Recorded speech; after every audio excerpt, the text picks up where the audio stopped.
Ladies and gentlemen, welcome back to the fourth episode, the fourth edition of the Hills of West Virginia for season 3. We are back, we are live, we are ready to go. Well, we're not live, unfortunately. I wish we were live. We will be live at some point, but until then, right now, we're just going to be doing it the way we've been doing it. Really wanted to get 2 videos out last week, wasn't able to do that. I was able to get the Askin Power Index out, didn't get any of the pick'ems out. But they were, I did post them. I put them in a post on the channel, so you could go back and see. We'll hopefully be able to review the picks tomorrow. But today is Wednesday, of course. It's Askin Power Index today. Every Wednesday will always be the Askin Power Index.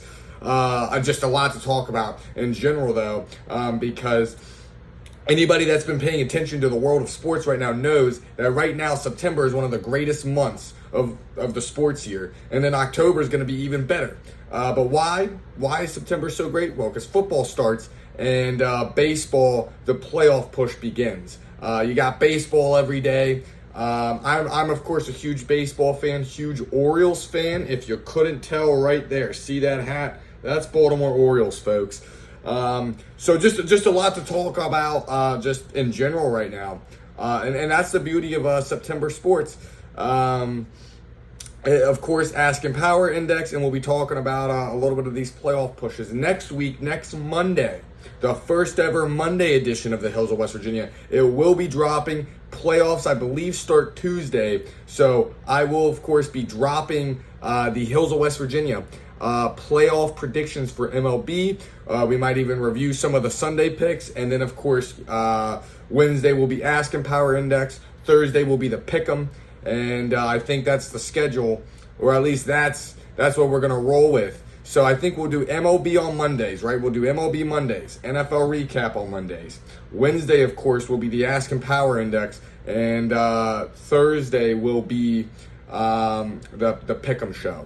So that's what I think we're going to roll with, ladies and gentlemen. I'm so excited to roll out this new format for the Hills of West Virginia. This week, it's only going to be 2 episodes, today and tomorrow's episode. I'll try to get it out before Cowboys and Giants kick off. So really excited to get into this. We're going to start off with baseball today.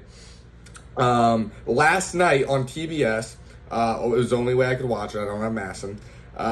The Orioles played the New York Yankees in New York. Probably a playoff preview. Now, the Orioles have been sputtering. They've been injured to death, right? Felix Bautista got hurt last season, hasn't played a single game this year, hasn't thrown a pitch. On top of that, John Means has been out.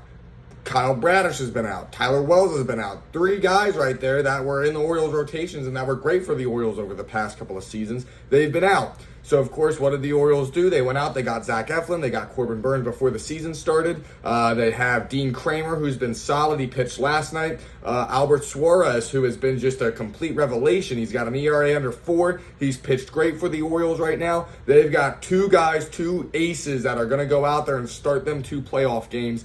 And then, of course, Suarez and Kramer, pick which one you want. I personally right now favor Suarez for a Game 3 and then Kramer in a Game 4 in that situation. So that's where we're at right now for the Orioles. But last night, though, or at least that's where we're at for the pitching side of things.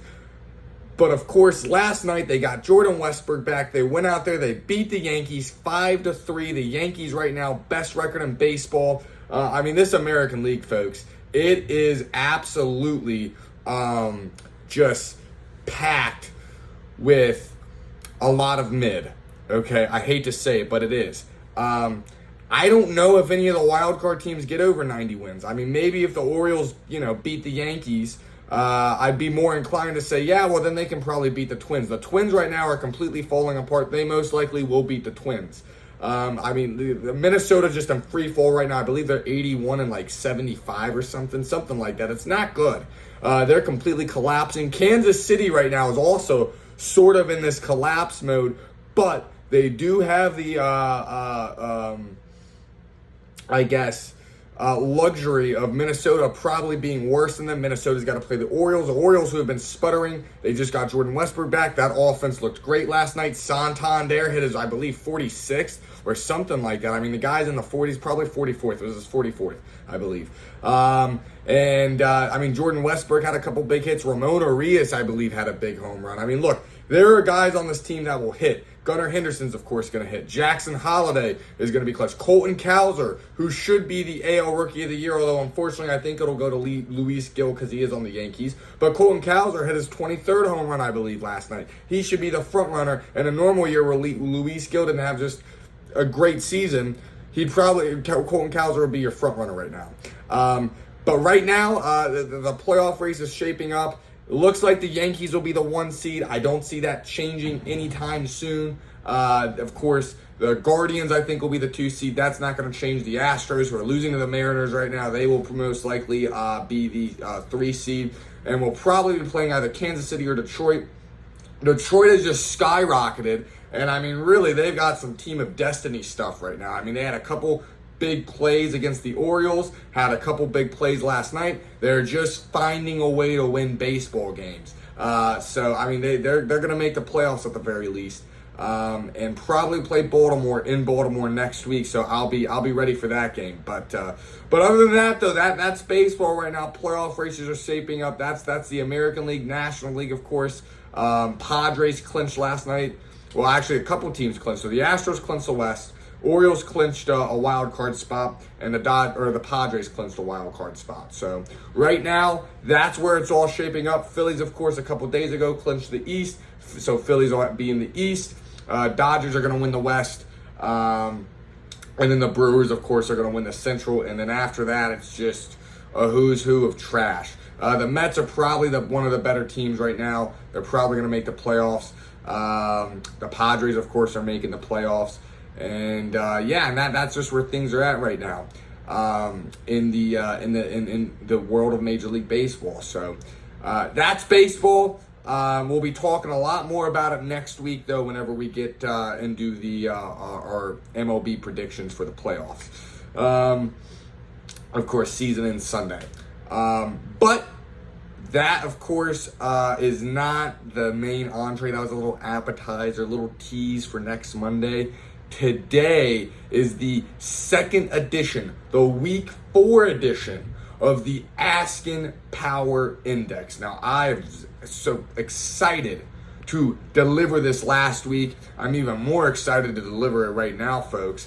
And I'll tell you what, it was a great week of football. It really was. Thursday night, of course, I got to watch Aaron Rodgers. I think he's one of the greatest talents of all time to ever play the quarterback position, one of my favorite quarterbacks ever.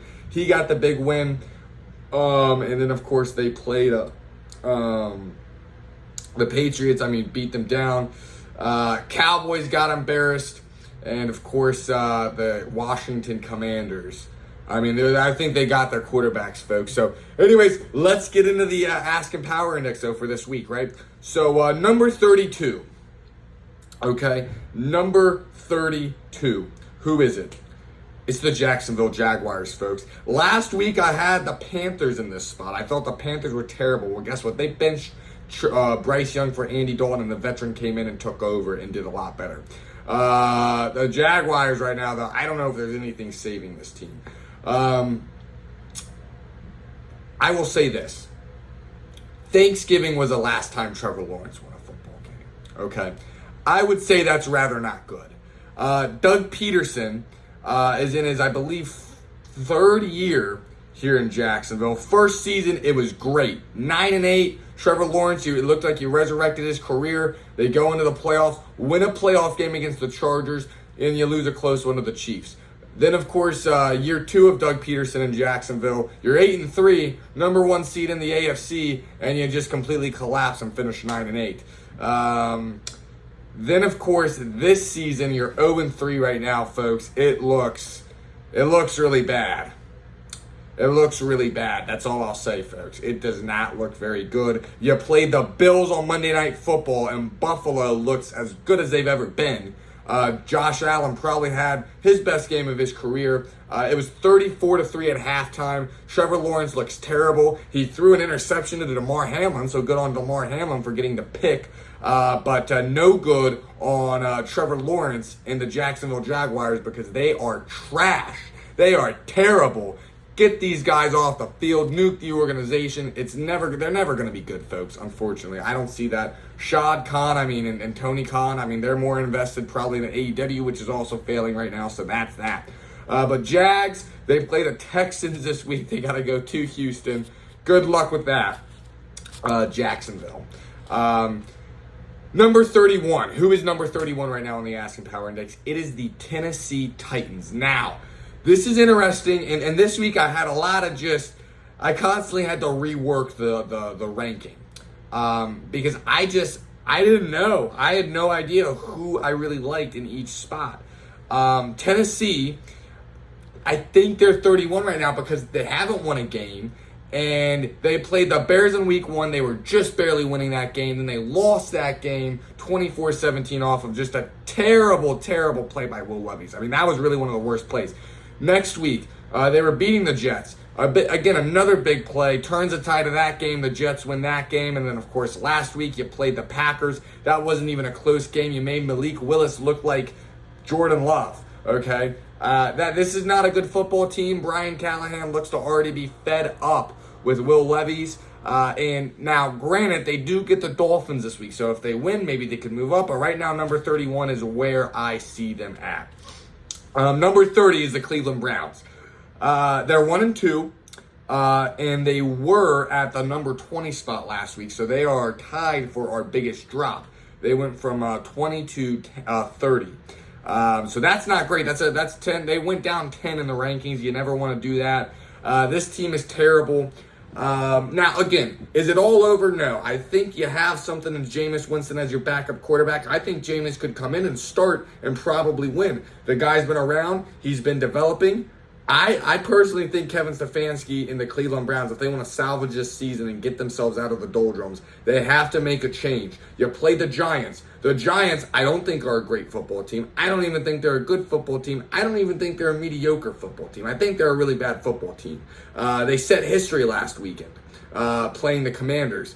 It was 3 touchdowns that they scored, and the Commanders scored no touchdowns, and the Giants still lost the game. First time in NFL history that has ever happened. They're not a good football team, but Malik Neighbors does look to be pretty good. And if it wasn't for the fact of a certain quarterback in Washington, I'd say he'd probably win Offensive Rookie of the Year. But the Giants aren't going to be winning a lot of football games, unfortunately. Daniel Jones doesn't look great. Brian Daboll is going to win 6 games again, so they don't get a good quarterback and he's going to play himself right out of his own job.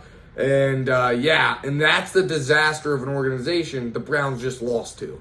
And on top of that, you play the Raiders this week.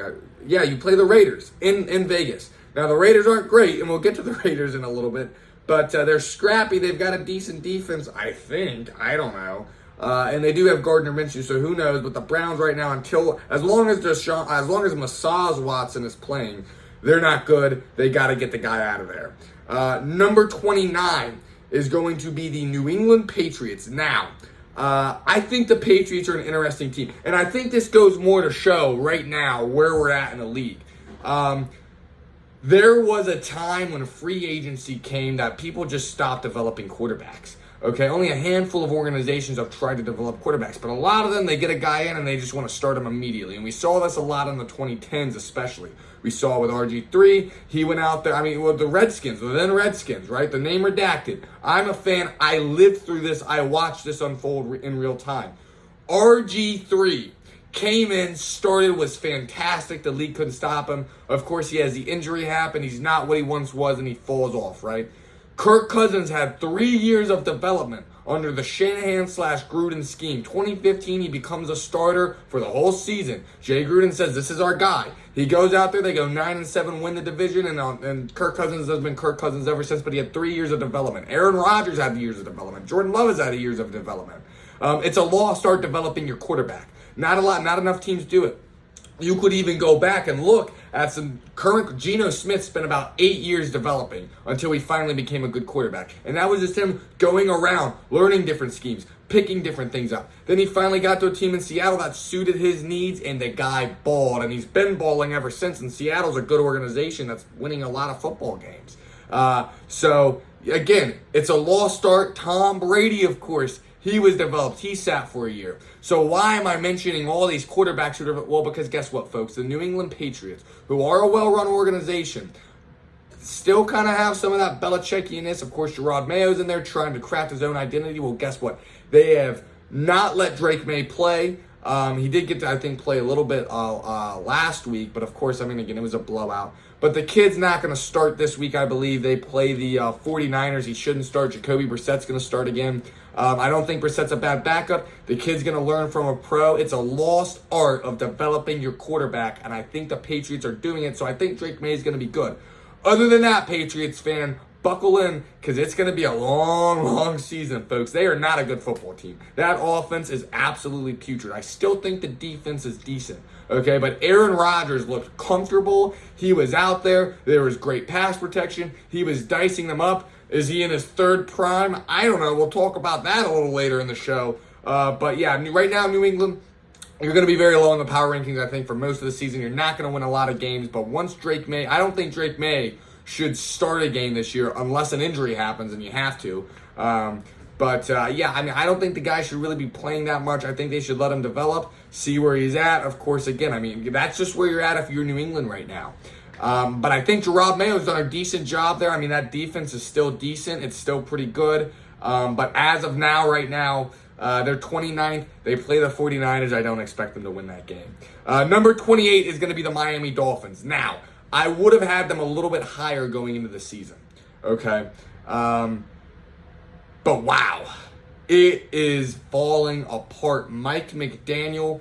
Here's the thing with Mike McDaniel's coaching style, right? And really with any coaching style, right? Okay. It's okay to be a hard-ass coach, right? Just getting in your guys' grill and just going out there and just, screaming whatever. Do your job like Belichick, of course, right? But it's okay as long as you're winning. But that's not the style anymore, right? Guys don't want that, right? So it's only okay if you're winning, right? Belichick stopped losing. I think he probably lost a lot of that Patriots locker room, and now the guy's, of course, an analyst right now, hoping that at some point he'll get another job again, I'm sure. Take Mike McDaniel, though, who's the complete opposite, right? Very much a player's coach, really based off of scheme. Obviously, the players love him. He's very young.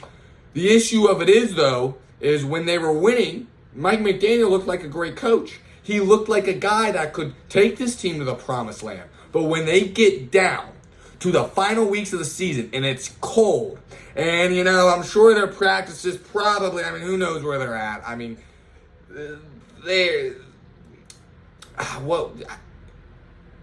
It's just when you're winning, it makes everything a lot better.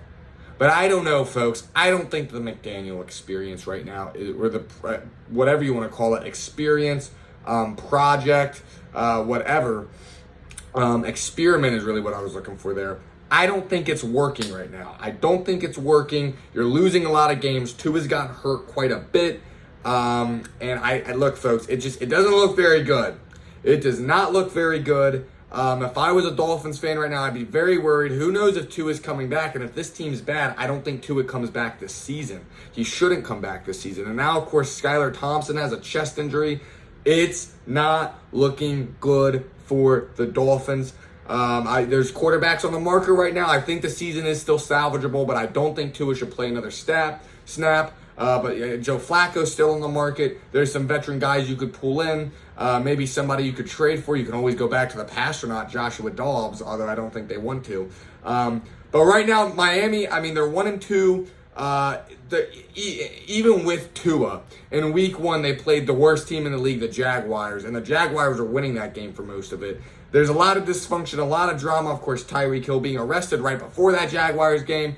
And then, of course, when they played the Bills, it wasn't even a close game while Tua was in. Tua goes down. You go out there, you play the Seahawks. It's not even a close game. But this week, you do get the Titans, who are 0-3. So maybe a chance to get yourselves back to 2-2, get your head above water, see where Skylar Thompson is at, and you're probably going to have to go out and pick up a veteran quarterback. I think Joe Flacco, he's there. He played great last season. I think you should be maybe making a call. You have a lot of good weapons, but that defense doesn't look great right now, folks, and that offense is sputtering, and they just can't afford to not have this offense performing at a high level. I don't think McDaniel's job is going to be able to handle it. Now, of course, again, do I think he'll be fired? I don't know. They fired Brian Flores after a lot of mediocre seasons.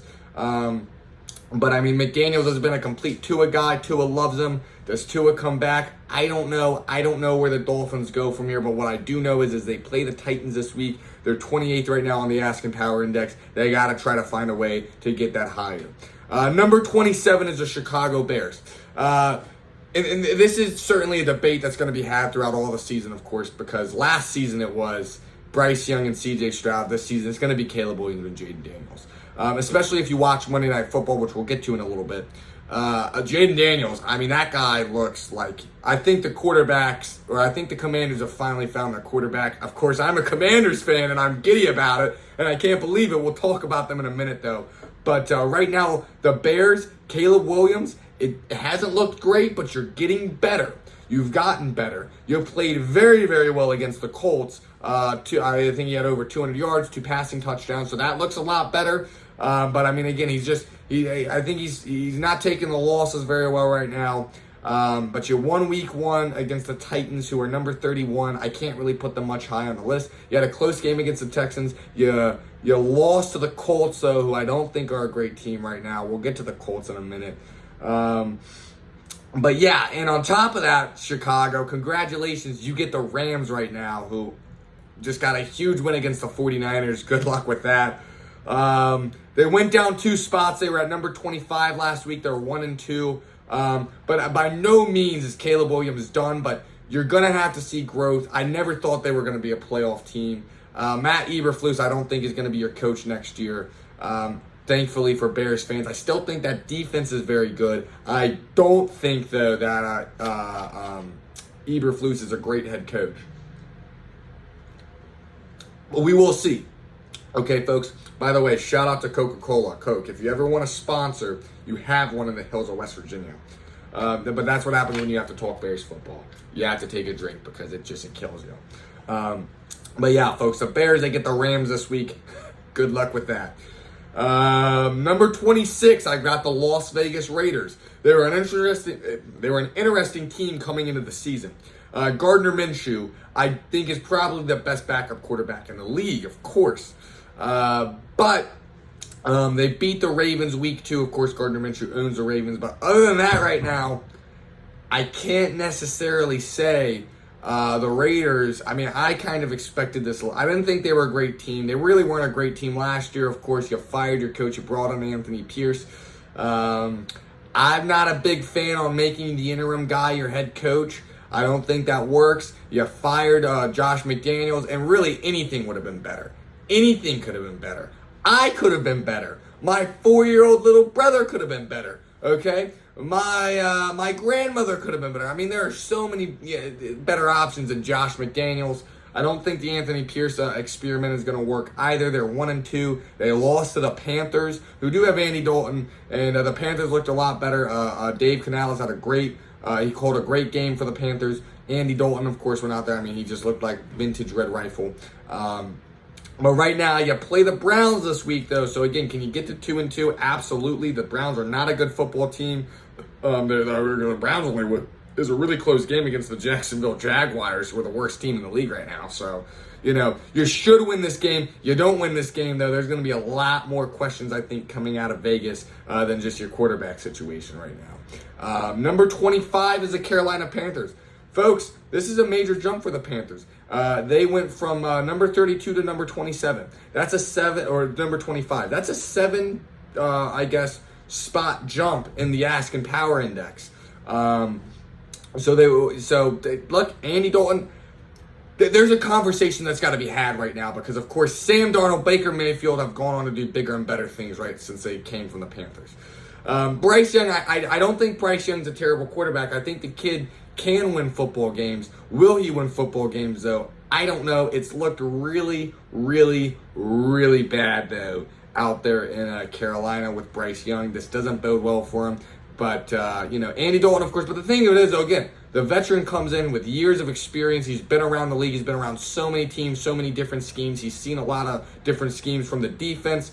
Andy Dalton was never a bad quarterback. The guy's a good backup. I mean, he's a good quarterback, really solid backup. Comes in, wins you a game. They do play the Bengals this week, though, a very desperate Bengals team. We'll get to them in a little bit. But right now for Bryce Young, unfortunately, I don't know. I don't know if he plays another game this season. And I don't think I think he's got to find another team because the Panthers, it just didn't work. And unfortunately, with how well C.J. Stroud has played right now, this will always be something that will be magnified.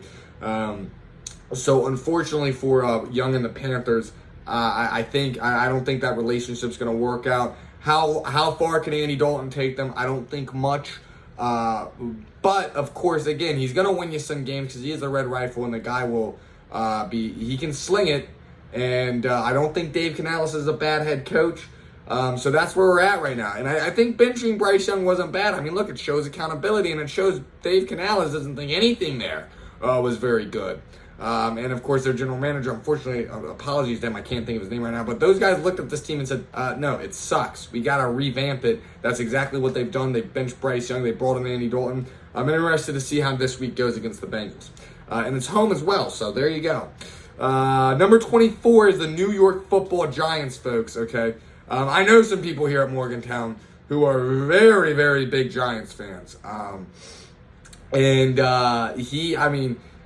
Look, Daniel Jones, Brian Daboll, I don't know if these guys are good. You never know. The Giants, I thought, were one of the worst teams in the league. They went from number 30 to number 24, though. That defense played very well against the Browns. Now, it was Masaz Watson. I know that. And that guy is atrocious.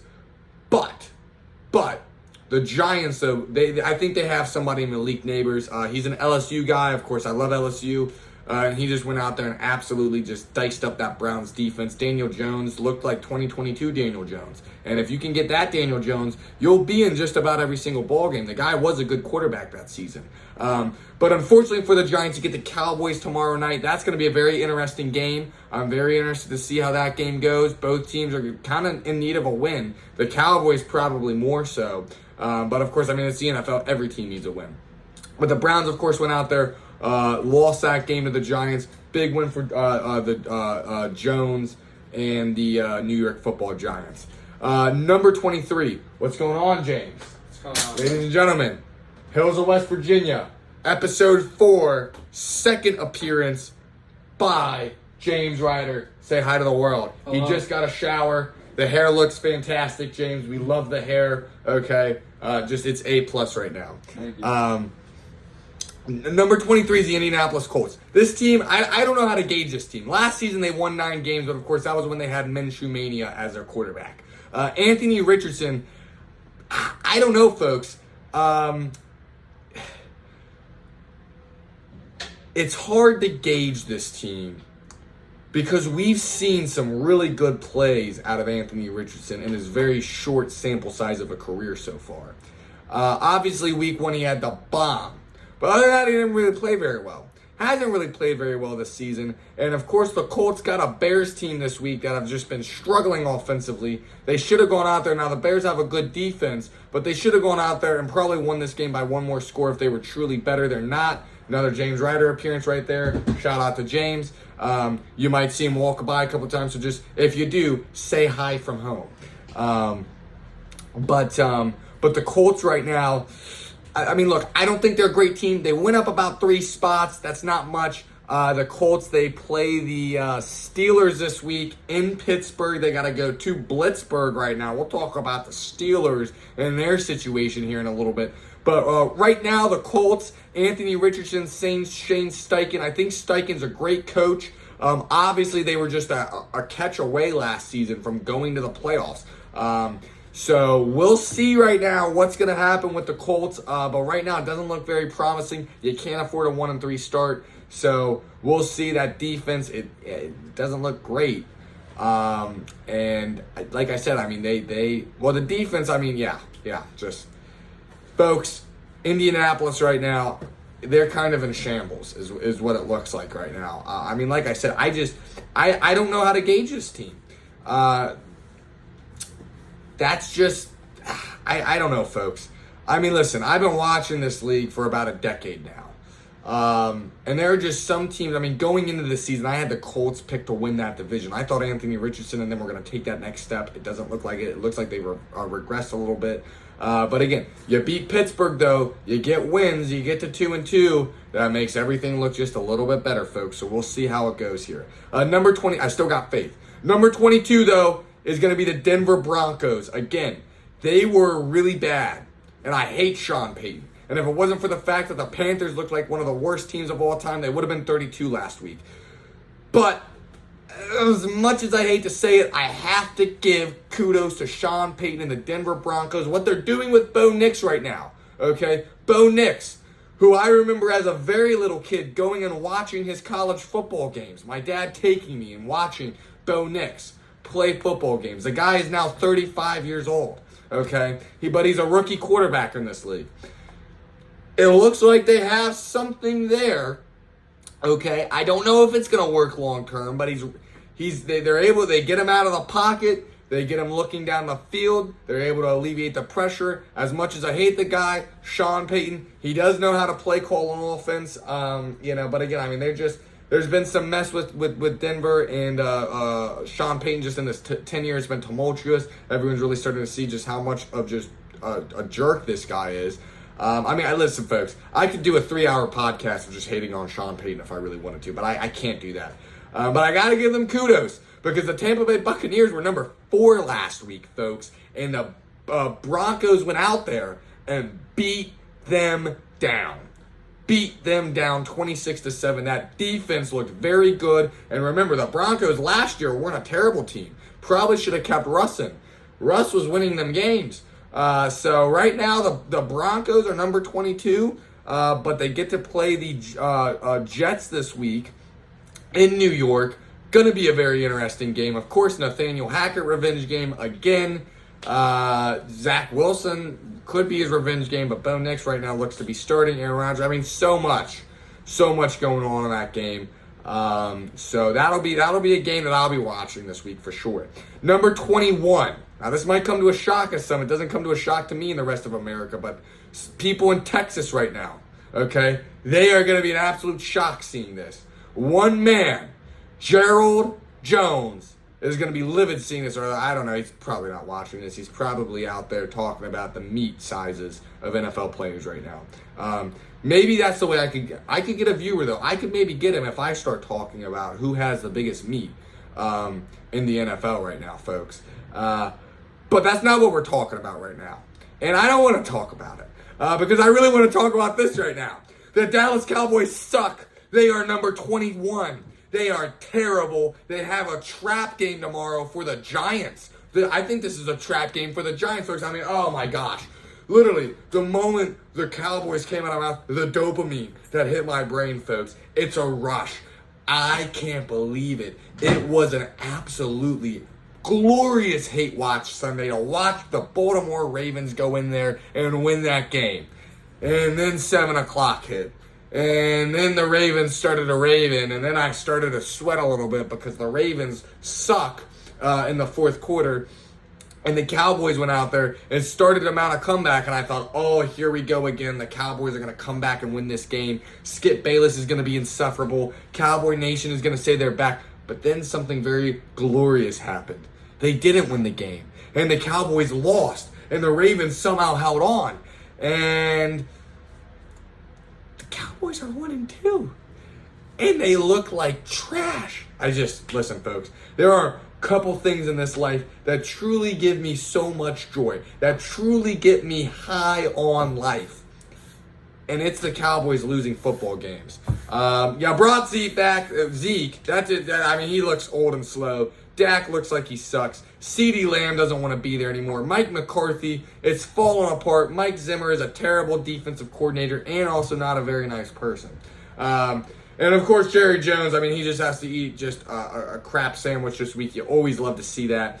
Look, I don't know how long it's going to last. You play the Giants tomorrow night. But if the Giants wins, folks, there will be celebrations galore. Celebrations galore going on tomorrow. I might actually have to do an emergency pod if the Giants win live from wherever I'm watching the game, folks. So the Cowboys right now, they're number 21. They dropped 6 spots. They get the Giants tomorrow night. Of course, I'll be watching. Number 20. Okay, probably should be a little bit further down on the list with just the performances they've had. But I'm not doing that, though, right now. But if they lose this week, they'll be right down there with the Titans and the Jags. And that is the Cincinnati Bengals, folks. They're not good. I actually saw a really interesting stat today. It's a weird phenomenon. So we always talk about Kyle Shanahan and Sean McVay, right? The coaching tree they have. I mean, McDaniels, LaFleur. There's one other person right now that I think James. Who else could it be that came from the McVay? Gary Kubiak, our offensive coordinator for the Saints. Clint Kubiak. That's yep. Shout out to James Ryder, folks. He might be a mainstay on the show, folks. Okay, we might have to get his opinions here. Okay. Look, I mean, it's a phenomenon that we've seen. Of course, the Rams, 49ers, they've been great. And I mean, of course, the coaching tree. Saleh with the Jets has been pretty good for the Jets, at least defensively. But right now, I think we're seeing a complete opposite of phenomenon. It's called the Zach Taylor phenomenon. His coaching tree right now. Press Taylor, his brother, is the offensive coordinator of the Jags. They're the worst team in the league. Okay? Brian Callahan is the head coach of the Tennessee Titans, who was the offensive coordinator for the Cincinnati Bengals last year. A long time. He's been the offensive coordinator every season under Zach Taylor until this one. And the Titans are number 31 right now on the Askin Power Index. And all 3 of these teams are 0-3. There's only 3 teams in the league right now that are 0-3, and they're all teams that have a connection to Zach Taylor somewhere. I never really was high on the guy. I've always been a Joe Burrow believer, a Joe Burrow apologist, and a Zach Taylor hater. And I mean, really, again, we can kind of talk about really both of them. We can really talk about this game right now. James Ryder, thank you for being on the show. Shout out to him. He's leaving everybody. Wave bye. See you, James. James, say bye to the world. See ya. He said see ya, ladies and gentlemen. Shout out to James Ryder, my roommate. Always a joy to do the podcast when he's in the room because we get his hot takes. Okay? Maybe, you know what, folks? We're going to start a new segment every Tuesday or Wednesday. I don't know. Maybe every day. I don't know. But we're going to do James Takes. And we're going to get takes from James Ryder. You heard it here, right here on the hills of West Virginia. Okay? But other than that, though, right now, Commanders, Bengals. So I've got the Commanders at 19, the Bengals at 20. The Bengals are 0-3 right now. They play the Panthers next week. They should win that game. But there's a much bigger fish to talk about here. And that is, of course, the Washington Commanders. Jaden Daniels. Folks, this is going to be the longest segment probably of this podcast episode because I'm a Commanders fan. And I have had to sit through 18 years of Dan Snyder travesties, okay? For 30 years, my dad had to sit through Dan Snyder. Or really, maybe, I don't know how long that actually was. Maybe more or less, really, like 23 years. 23, 24, 25 years. But either way, no one should ever have to sit through a single season of Dan Snyder shenanigans. That's what I had to sit through. The Commanders haven't had a quarterback in probably about 30 years. But I feel is the guy far and away. I know we had RG3, but he died. His knee died. He didn't die. He's still with us, but his knee died. And then, of course, Kirk Cousins should have kept him, but they didn't. No one ever really knew if the guy was a franchise. Of course, now it looks like he's a franchise. But it doesn't matter anymore. It does not matter. All that matters is right now, and right now, folks, Jaden Daniels is the best quarterback in football in the NFC East. You know, I mean, listen, folks, okay, I get a little carried away here, but that's what we do on the show because it's the hills of West Virginia. And God, the Commanders have a quarterback. Fourth quarter, 31-26. Third down, you have to at least get a first down. Keep the chains moving. You don't want to give the ball back to Joe Burrow so he can bail out Zach Taylor once again. You don't want to do that. You know how bad the defense is. Takes the snap, steps up in the pocket. Terry McLaurin hasn't even really started his route yet, okay? He's still got a double move to make. And Jaden Daniels on a zero blitz, okay? Guy coming right in his face, okay? He takes that ball.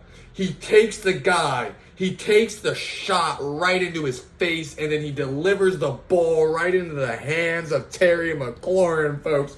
Terry McLaurin, who I have a jersey of. It was the greatest play in Commanders, Redskins football history. Josh Harris, Adam Peters were there.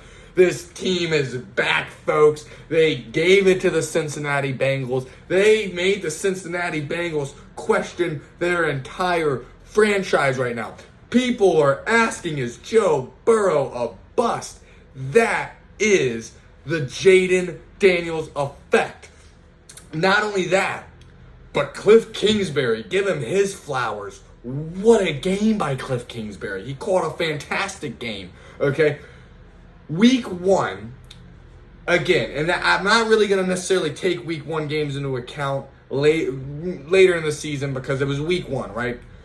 Commanders come out there, rookie quarterback, Jaden Daniels versus the Bucs. The Bucs, of course, were a more well-established team, pretty much the same players as last season. They went out there, diced up this bad defense. That's the thing. That's the one thing. This defense isn't great right now. But they went out there, diced up a bad Commanders defense. And, of course, Kingsbury, Daniels, you didn't really know how it was going to work.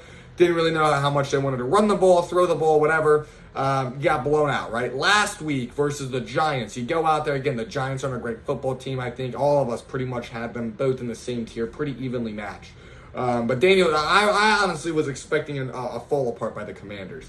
But they were moving the ball really well in between the 20s, right? So we saw a lot of progress, right? Week 1, they were really struggling to move the ball. Well, they weren't struggling to move the ball, but they were having some red zone woes.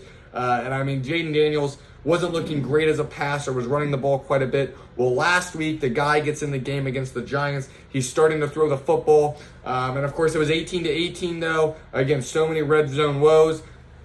And the guy goes out there, leads them on a 2-minute drive, gets them into field goal range. Austin Seibert goes 7 for 7, knocks it through, right? Progress, 1-1. But Monday night, now I had a little strange feeling that maybe, just maybe, this feels different. And maybe, just maybe, they'll go out there and beat the Bengals. I picked them to beat the Bengals, of course. I never pick against my own team. But did I really think? No. Monday Night Football on the road. I mean, come on. Retread head coach. Okay, retread offensive coordinator. Rookie quarterback. The Bengals are desperate. They're 0-2. For years, for all 18 years of my life, the Commanders always lost that game in blowout fashion, and the team looked terrible, no good. Get them out of here. But folks, that is not what happened at all Monday night.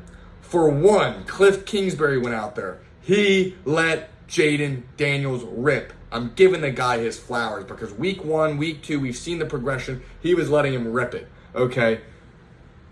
Another guy that needs to get his flowers is Dan Quinn, okay?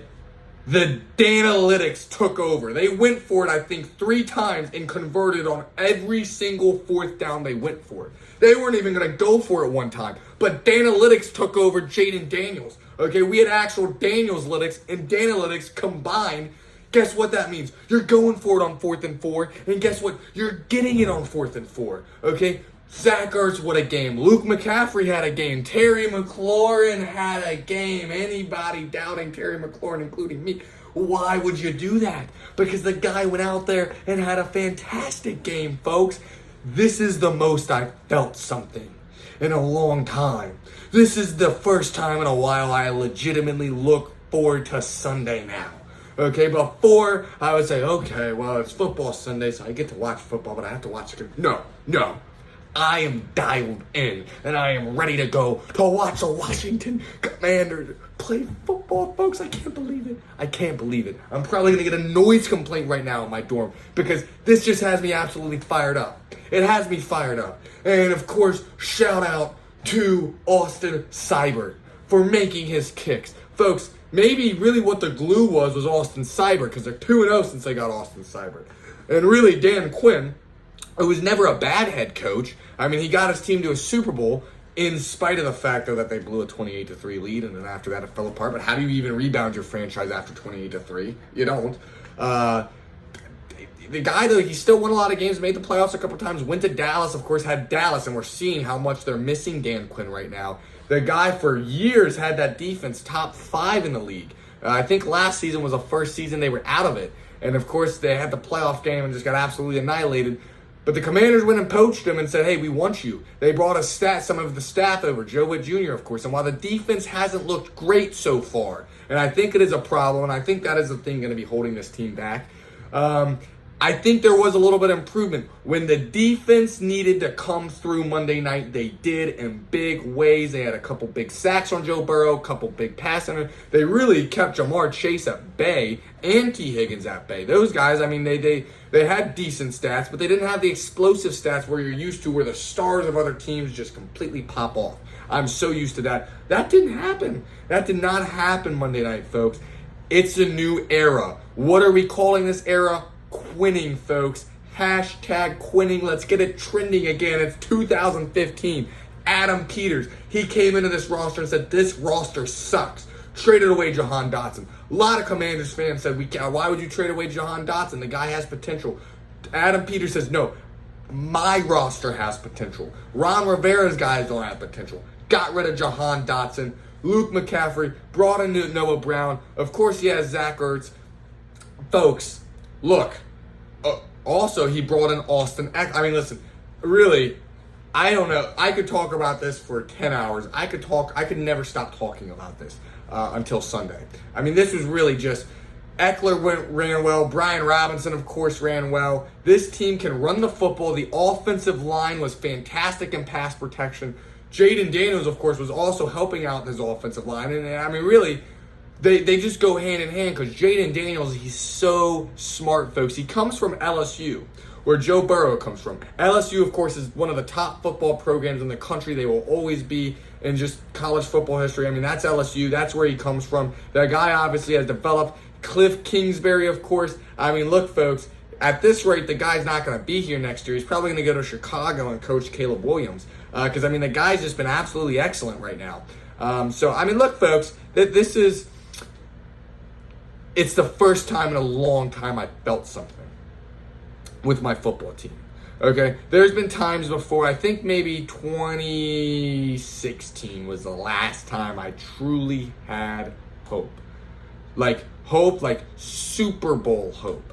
Because I've thought they were going to be, good before. I know 2021, from 20 to 22, they, constantly in the wild card race. But they were never thought Super Bowl. 2018, they had Alex Smith. They were 6-3 before he went down. But I knew, okay, but they're not good. Like, Super Bowl was never those teams. 2016, though, I truly believe that. It was after Sunday Night Football. Commanders fans remember this game. They played the Green Bay Packers, annihilated the Green Bay Packers. Kirk Cousins looked like a top 10 quarterback in the league, maybe top 5. And, of course, we know how that season ended. They did not end up making the playoffs that year. Had a winning record, went 8-7-1. Kirk let us all down in the last game of the season, right? But now, folks, I mean, look, there's hope here. There's hope here. I am smoking massive amounts of hopium right now, folks. Hopium. The rest of Commanders Nation is smoking. Ladies and gentlemen, I know for older Commander fans, it's going to be tough to really have hope, but I have it, folks. I think this is the year. I think this is the team. We will see. They play the Cardinals this week, who are 1-2, but this is a scrappy Cardinals team. This is a very good Cardinals team. I think Kyler right now is showing how good he was. It's, of course, the Cliff Kingsbury revenge game against the Arizona Cardinals. It's in Arizona, folks. It's going to be a great game. It's at 4:05 or 4:25. Mark your calendars. Get ready. If you have nothing else to do, watch that game because it's going to be a good one, folks. Commanders, Cardinals, I'm ready to go. I'm ready to watch it. So that's the Commanders. The Bengals, of course, you lose this week. You're down in the doldrums, but they'll probably win. It's the Panthers. Number 18 is the San Francisco 49ers, folks. We got another kind of back-to-back situation here. Really 3 teams to talk about here because 18 and 17 and number 15 right now are going to be the 49ers, Rams, Cardinals. We'll talk about the order here. But number 18 is the San Francisco 49ers. They have a big drop. So my 3 teams with the biggest fall off and drop off. Of course, the Browns went from 20 to 30. The Commanders went from 29 to 19. And the 49ers went from 8 to 18. I still think this is a good football team. But right now you have a lot of injuries. Okay? You have a lot of injuries. I believe Ayuk's out. Samuel's out. And CMC is going to Germany to get a specialist, okay, folks? It doesn't look very good right now for the San Francisco 49ers. On top of that, I watched the 49ers-Rams game was a game I watched. It was very good. And for a guy that has handled Sean McVay for most of his career, look, the Rams went out there, folks. It was 24-14. This is Kyle Shanahan's MO. He's a very good head coach. I think he's top 5 coach in the league, one of the brilliant offensive minds of all time. But when it comes down to the grit late in the game, the Shanahan teams, he doesn't, I mean, look, there might need to be a conversation when it comes to his play calling. It's so good at the start of the game, and I was watching Colin Cowherd the other day, and I think he made a great point. Cowherd said a lot of it comes from the script that Shanahan has, right? Shanahan, of course, has a brilliant script to come out. They run those plays to perfection. And they were up 24-14 and was looking like that. But then in these late in these games, okay, the offense, play calling falls apart. They're not really running the ball as much as they should be. They're throwing it a little bit. And, of course, the other team, the momentum, the turnovers, just the bad plays, they fall apart and they lose. And that's what Shanahan and the 49ers did. And the Rams, of course, you know, kudos to really Coach McVay and the Rams. They were down Kupp and Nakua. The 49ers, regardless of who they had hurt, you still have Brock Purdy. You still have a fully intact offensive line, and you still have Jawan Jennings, and you still have a very good defense. You should have blew out the Rams. But guess what? You didn't, okay? And the Rams went out there. They just showed they had more grit. It's the culture that McVay has. They're probably going to be at least around the playoffs again this season. Stafford, of course, I mean, look, the guy, he's still a great quarterback. He can still sling it. He can still have a big comeback win. And the Rams won, folks. They move up 5 spots. They're 1-2 now. They get the Bears this week in Chicago, but they should win this game. San Francisco, of course, has New England next week, or this week, so both of these teams should get wins. It's going to be a very fun NFC West race. I think all 4 teams really do have a legit shot to win that division.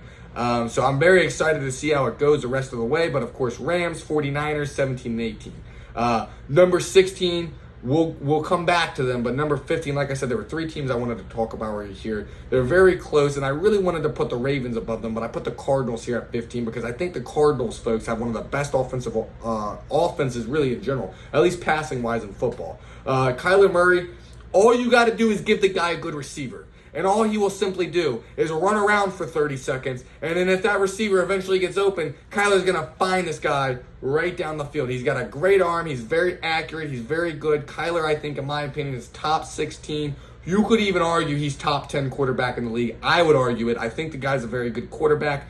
But unfortunately, you played the Lions this week. And the Lions, of course, they were number 7. They were actually number 8 last week. Okay, or no, number 7. They were number 7, I believe. So you go out there, you win that game, big win for them, and of course, for the Lions, of course, but for the Cardinals right now, you've played some good teams so far, folks. I mean, really, the Cardinals, I think they might be my pick to win this division as of now. That's a great team. That defense has played a lot better. But you look at their wins right now. They blew out the Rams, who we all thought were going to be really good and they just beat the 49ers. You went out there, you just manhandled the Rams. You were leading Buffalo, but then, of course, Josh Allen, who's looking as good as he's ever been. That's probably the best Bills team they've had under Sean McDermott. They went out there, and the Bills beat them and came back. And then, of course, this week, the last game they played was against the Lions, who, of course, coming right off an NFC championship berth.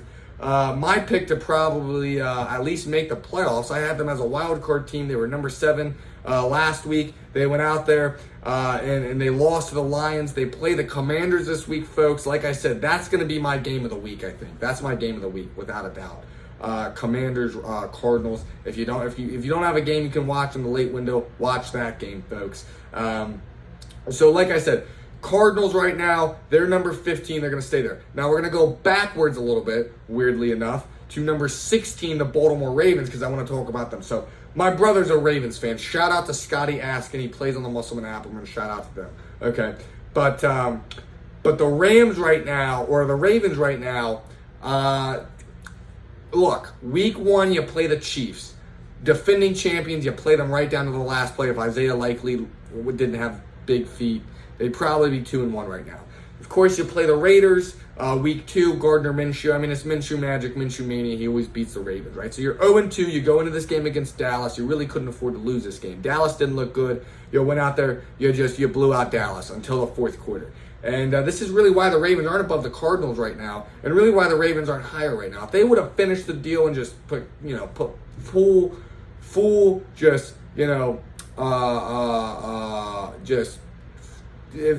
boots on the neck, just finish them off, they'd probably be top 10 right now. But the issue of it is this defense doesn't look good, and when they get these big leads, okay, they can't hold them. There's been way too many blown leads in the horrible era as of recent. They kind of just start losing it.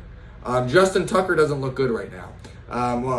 Him not looking good is still a top 5 kicker in the league, but still, he's been a little bit shaky. They got Derrick Henry going. They ran the ball all over the Cowboys, but of course, they couldn't run the ball at the end of the game until they got to their final drives, got a couple first downs. The Cowboys, of course, just didn't look great.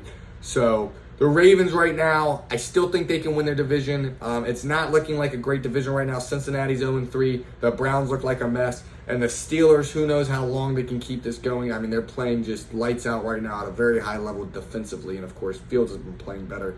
But can the Ravens win this division? Absolutely. I still think they can. And I still think, Lamar will probably be back in the MVP conversation at some point. But for right now, I really just can't say that they are the most mediocre team in football right now. They're at number 16. And they get the Bills this Sunday night. So good luck to the Ravens, and really Godspeed to them, because you can't really afford to start 1-3, especially with how well Pittsburgh's playing right now. You don't want to get in a hole.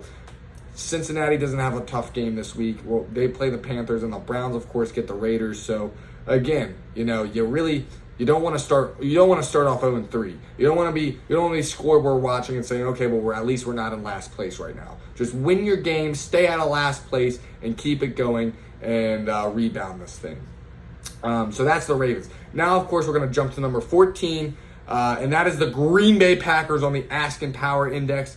The Packers, of course, last week I had them at number 23. I've moved them up to number 14. Look, folks, I didn't think they were a great team without Jordan Love. I didn't know how they were going to get it done. But Matt LaFleur, he's got his coaching chops. That guy is a great coach. They've got a fantastic run scheme. And, of course, Malik Willis, who looked terrible in Tennessee.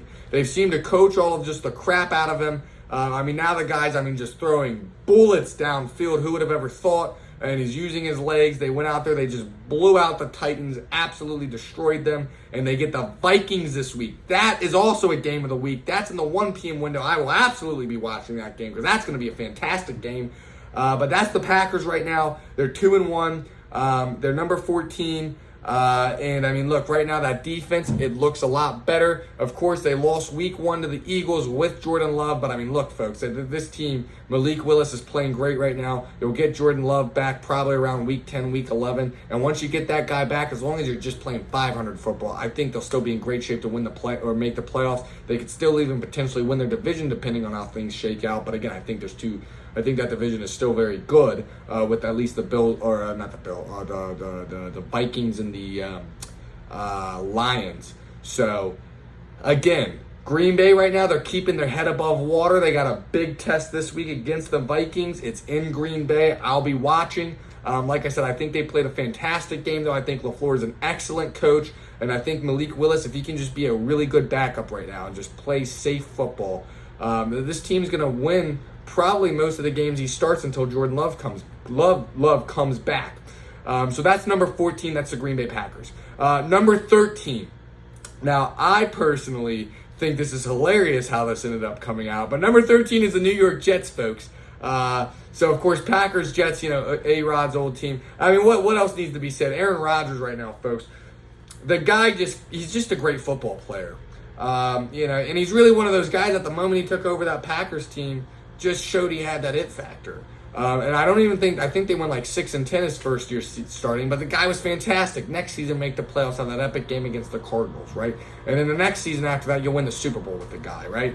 So Aaron Rodgers, I mean, the guy's had multiple primes. He's probably entering into another one right now. I mean, that was absolutely excellent. He made some absolutely precise throws that Aaron Rodgers can make. Of course, he had the one to Garrett Wilson down in the red zone. That was just absolutely, it was on the out route, and he threw it only where Garrett Wilson could get it. It was absolutely accurate. Only one quarterback in the league, in my opinion, is doing that. Maybe another one's doing that in Kansas City, and maybe another one's doing that in Buffalo, but maybe that's it. Maybe that's it.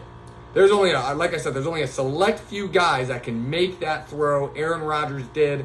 The Jets defense looked a lot better. It had been struggling a little bit. The Titans scored a couple points. The 49ers just demolished them.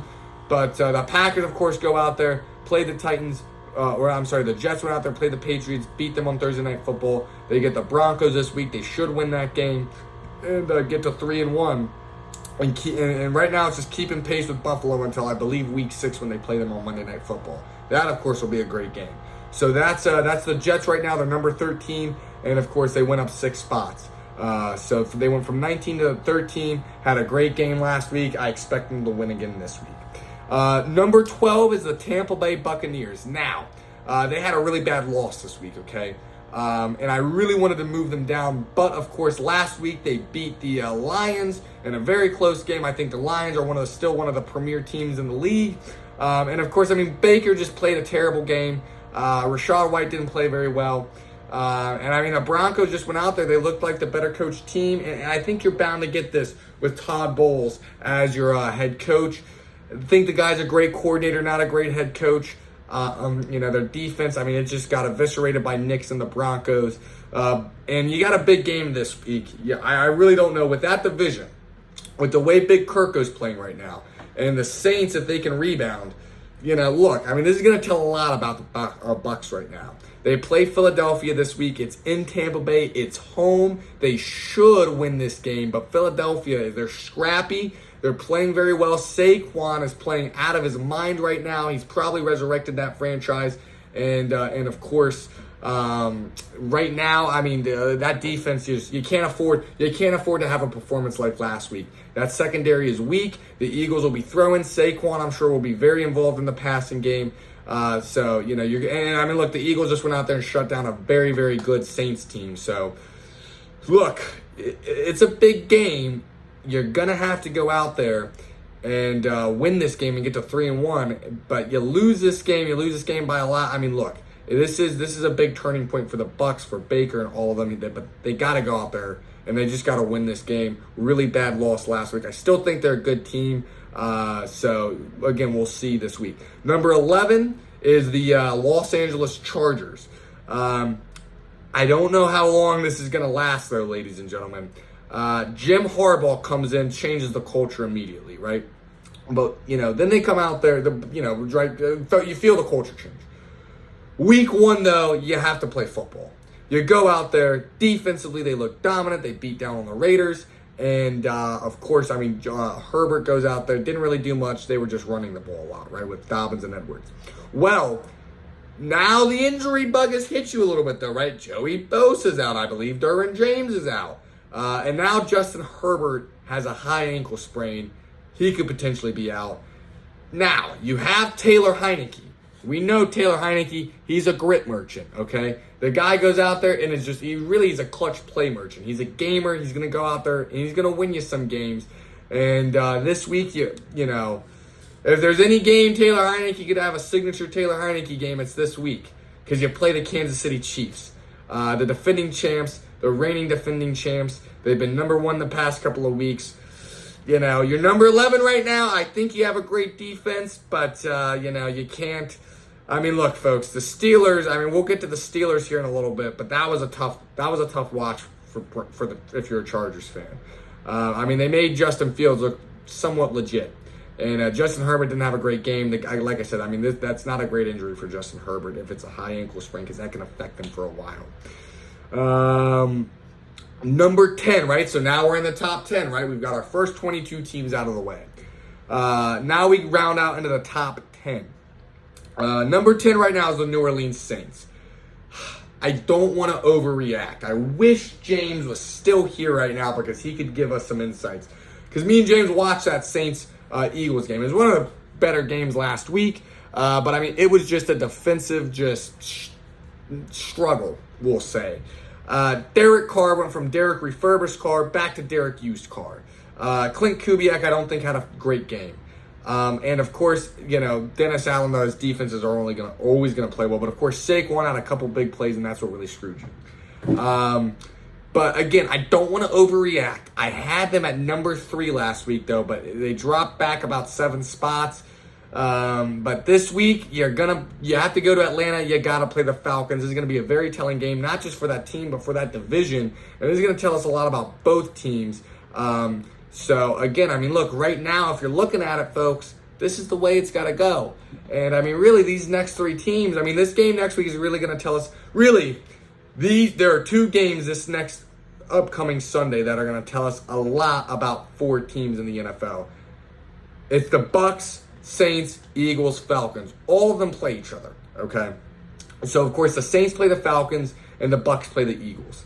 That game's going to tell us a lot about both teams. Of course, the Eagles just beat the Saints. The Eagles, of course, are at number 9, okay? They get the Bucs, and the Falcons are at number 8. Now, why do I have it ranked like this? Well, remember, folks, the wins matter, eye tests matter, all of it matters. And right now, the Saints, I think they're the 3rd worst team out of all of these teams. I think the Bucs are the worst team out of those 4. That's why they're 12. But I mean, look, the Saints, they didn't go out there. Granted, they didn't lose to a bad team. The Eagles are a very good team. The Bucs, they got upset by a bad team. They got beaten down by a bad team. The Saints didn't. It was a close game. It came down to the very end. Of course, Derek Carr did what Derek Carr does in the clutch and throw a bad pick. But of course, the Eagles, I mean, look, the Eagles, they beat them. You can't say they're better because obviously they played them. The Eagles beat them. I got to put the Eagles at 9. But I've got to put the Falcons at 10 because the Falcons, of course, beat the Eagles on Monday Night Football. And look, if you want to really take a look at the Falcons, folks, why they're 1-2. So you could make an argument they shouldn't be in the top 10. But if they're not in the top 10, then that means the Eagles and the Saints aren't in the top 10. And that would mean I'd have to put a team like maybe the Cardinals or the Jets or the Packers in the top 10 or the Chargers, and I'm not willing to do that right now. So I think this is why they got to round out the bottom half of my top 10.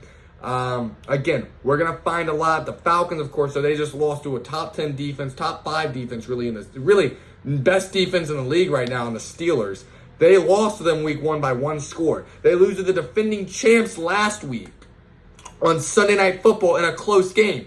They go out there and beat the Eagles in Monday Night Football in Philadelphia. Pretty much, I mean, just everybody was rooting for the Eagles, essentially. And they went out there and they beat them in a last-second drive, and Kirk looks back. Kirk looked great last week. That's where I'm seeing right now, but I think the rankings are going to be very much moved around and shuffled around coming out of Sunday because we got 4, again, like I said, very big games. Falcons, Saints, and Eagles, Bucs. So there we go.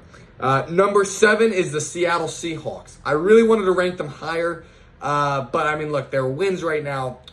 Week 1, they played a close game against the Broncos, who don't look as bad. They just beat the Bucs, so that does give the Seahawks some points there.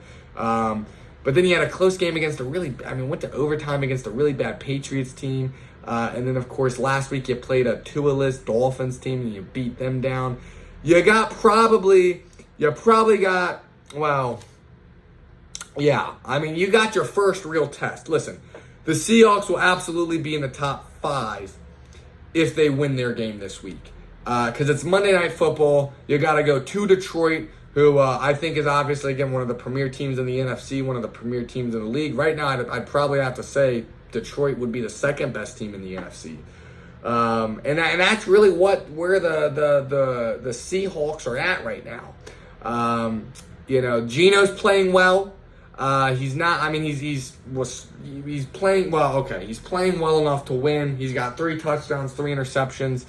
But they moved up 9 spots. Right now, they're in my top 10. They're undefeated. They're winning the NFC West. What more can you ask of them? That defense is playing fantastic right now. Mike McDonald's a fantastic coach. He was great for the Ravens last year. We've seen how poorly their defense has played this season without him.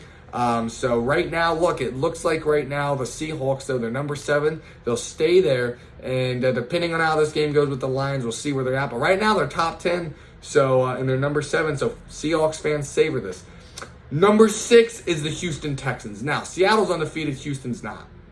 But I think Houston lost to a team that would absolutely destroy the Seahawks right now. And I think Houston would beat Seattle because they played the Vikings last week. And the Vikings with Sam Darnold right now, who's the MVP frontrunner. How could you not have him as the MVP frontrunner? Justin Jefferson is probably going to have one of the best receiving seasons of all time. Brian Flores is dialed in. He has that defense playing better than ever. A top 5, maybe you could even make an argument, top 3 defense. They shut down the 49ers. Okay, they went out there, they shut down a very potent Texans offense. So this got out a little bit slow, but still the Texans, defending Rookie of the Year, C.J. Stroud, they went out there, they shut them down 34-7. This game was never close. They get the Jags next week, though, so they should win that game. They should get to 3-1, and they should really run away with their division because none of those teams look great right now in the South besides Houston. I think Houston could potentially get in the top 5 next week, depending on how they play this game against Jacksonville.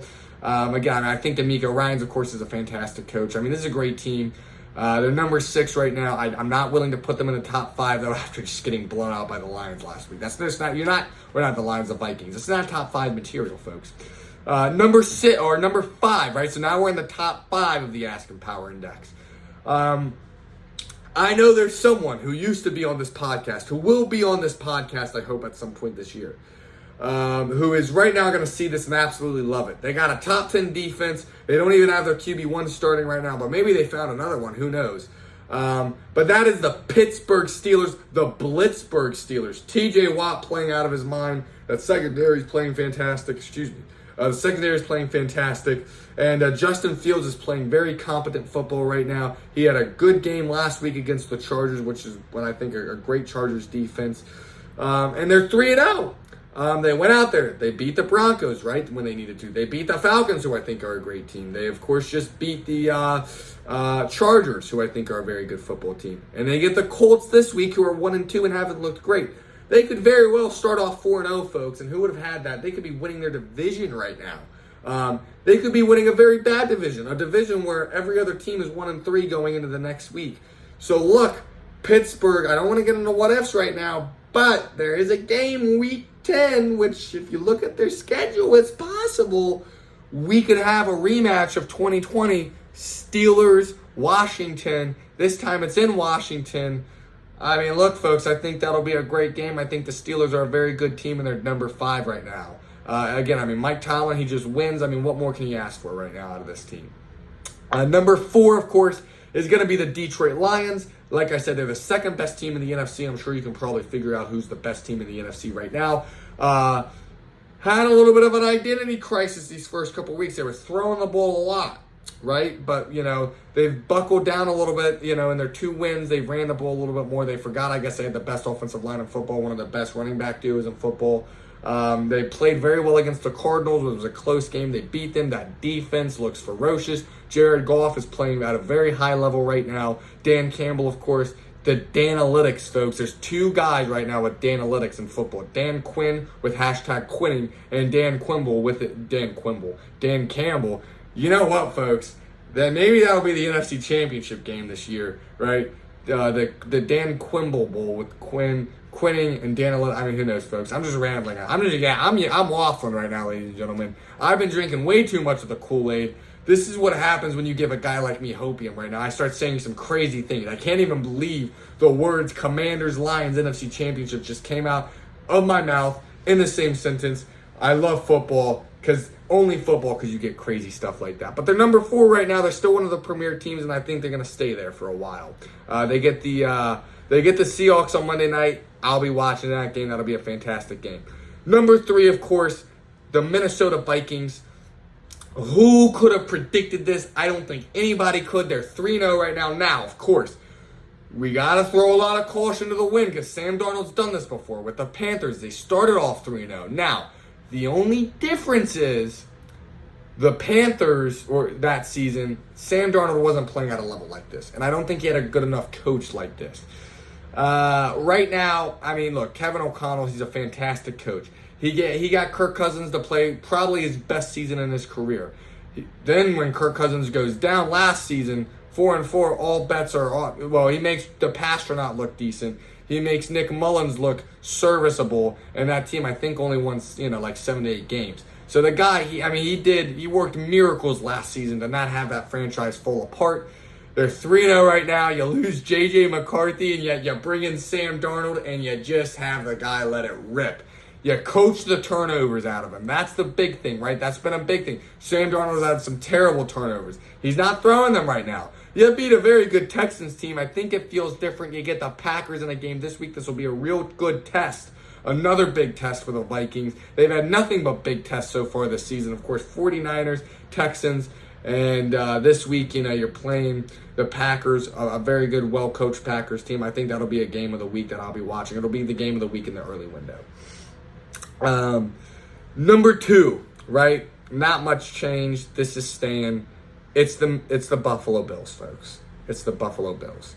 I really want to put them at number 1, and I think you could make a case that right now I definitely put them in the same tier as the Chiefs.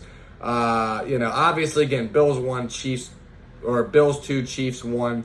I don't know if any team is going to lose a game until week 11. And of course, week 11, they play each other. We could have a potential where both teams are 9 or 10-0 going into that game.